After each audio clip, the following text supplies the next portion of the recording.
RBI ने त्योहारों से पहले अर्बन कोऑपरेटिव बैंक को शानदार तोहफा दिया है। दरअसल सेंट्रल बैंक ने बुलेट पेमेंट स्कीम में बदलाव किया है, जिसके तहत अर्बन कोऑपरेटिव बैंक के लिए गोल्ड लोन के नियम को आसान बनाया गया है। अब कई अर्बन कोऑपरेटिव बैंकों को ज्यादा लिमिट तक गोल्ड लोन देने की मंजूरी मिल गई है।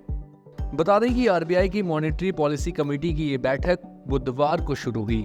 3 दिन की बैठक पूरी होने के बाद रिजर्व बैंक के गवर्नर ने अहम बैठक के फैसलों की जानकारी दी। इस एमपीसी बैठक में रेपो रेट के अलावा कई अहम फैसले लिए गए। उन फैसलों में बुलेट पेमेंट स्कीम में बदलाव भी शामिल है।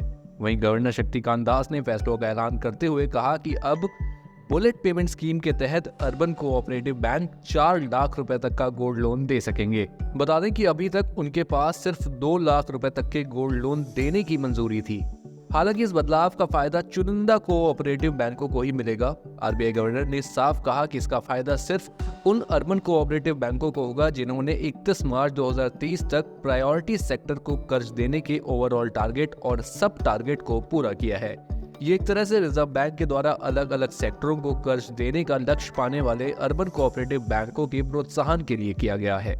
बता दें कि आरबीआई ने बुलेट पेमेंट स्कीम के तहत गोल्ड लोन को सबसे पहले 2007 में मंजूरी दी थी।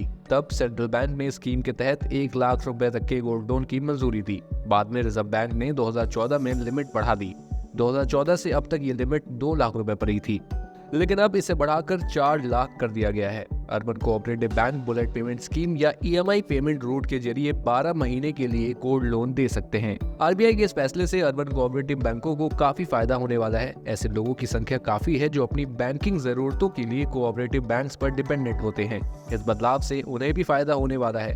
कोऑपरेटिव बैंकों को फायदा होगा कि वे अब ज्यादा लोन दे सकेंगे। वहीं ग्राहकों के पास ऑप्शन बढ़ेंगे। खासकर स्मॉल और मीडियम कर्ज लेने वालों को इससे काफी फायदा मिलेगा। आपको ये जानकारी कैसी लगी हमें कमेंट बॉक्स में जरूर बताएं। साथ ही ऐसी और इन्फॉर्मेशन के लिए देखते रहें जागरण बिजनेस।